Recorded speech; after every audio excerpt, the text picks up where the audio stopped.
Hi, welcome, good morning. This is Johannes Rajala. I'm from Nokia Technologies and presenting how you do multi-platform stereoscopic 360 video with the OpenGL.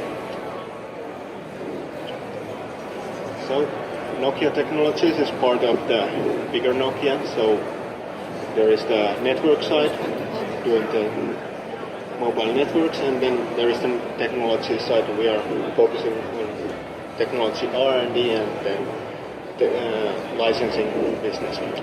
So we are much smaller and quite new, so we still have kind of startup feeling there. So very nice place to work. Our first product is out, has been about a year ago already. So it's an also camera. So shoots stereoscopic 360 video. It has 8 lenses and each of them is 2K, and it also has 8 microphones, so we can get spatial audio there and surround sound.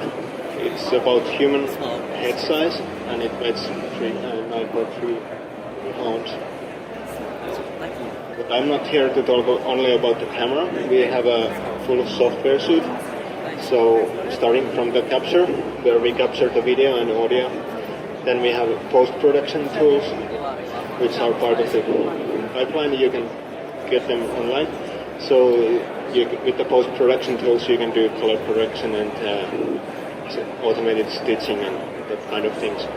Then we have the also live, which enables you to stream content from another place to the multiple users. So, for example, basketball game from another city to another city, so in real time. And then we have the player SDK, which allows you to create your own experiences in VR. So I'm here to talk about that. So the SDK is a multi-platform SDK, so we support all the major HMDs out there, and then we have it's pretty high-end SDK, so we can render 4K per each eye, and we have the spatial audio as I mentioned before. We also support this live streaming through MPEG Dash, and then we have it's not just the software development kit, but we also have pretty cool examples, so you can create your own experiences easily. So there is you can just throw in videos and you get pretty nice layout grid and select the videos. Just customize the UI to your field, so you can add your own logos there and whatnot. Some small feature list, not everything, but we support different kinds of projections. Normal rectangular, then we support also Lambert projection, which gives you more resolution on top and bottom than the rectangular.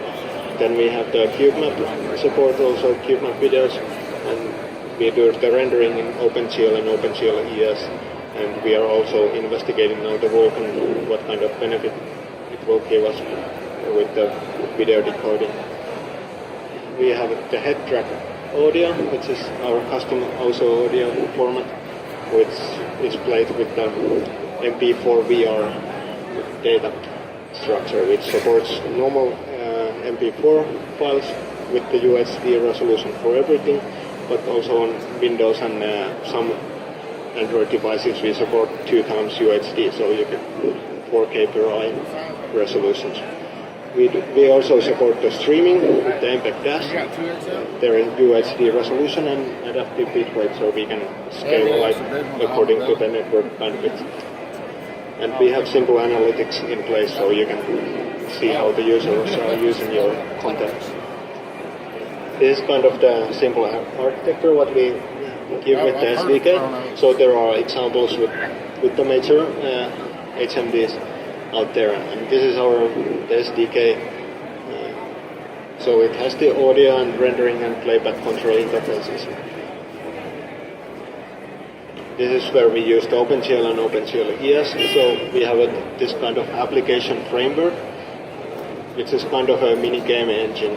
So you can do rendering with UI elements and those kind of things for your application. Then we are using the rendering OpenGL ES and OpenGL for the rendering in our SDK. It's a native C++ API, and we also have a Unity plugin for it, so you can try with that with more experimental use cases with the Unity. So I want to fly into code. This is the C++ API, what I'm explaining here. So first we create the instance of the player with parameters, and you can choose your rendering backend. Then we can get the interfaces to the audio rendering and playback controls. Initialize the whatever HMD you are using. Here in it's Google VR, and then we just call load video and play, and we can start decoding the video, the full 360 video. And the rendering is done with this is a simple rendering loop. So we first update the HMD to get all the parameters up to date, like the head orientation, and acquire frames from the swap buffers of the HMD. So after getting that, we send those to our SDK, and then we can render for both eyes. After finishing the rendering, you can put custom rendering stuff here, so that enables you to do some mixed reality rendering stuff. Here is a simple example, just putting some UI elements on top of the video. So from the SDK, no matter what HMD you are using, we still have this kind of simple interface, so you can use the OpenGL to render. So there's a slight optimization there, putting scissors there and rendering only to the viewport. So then we can draw, we just have to pass the these projection matrices to get the rendering right. So that's pretty much all what you have to do for the rendering. We are not sticking only to this release and have it fixed, but we are developing all the time the SDK, so we are looking into mixed reality use cases and adding more stuff to help developing those kind of applications. And we want to increase also the resolution of the rendering, so beyond the hardware decoder limits. And we are a member of Kronos, so we are following all the standards, and we are very excited to be part of also the OpenXR, and that will help us to simplify our SDK as well. So that's pretty much it. If you have some questions, I'm happy to answer. Anyone have any questions? I also have a demo here, so I can show that afterwards.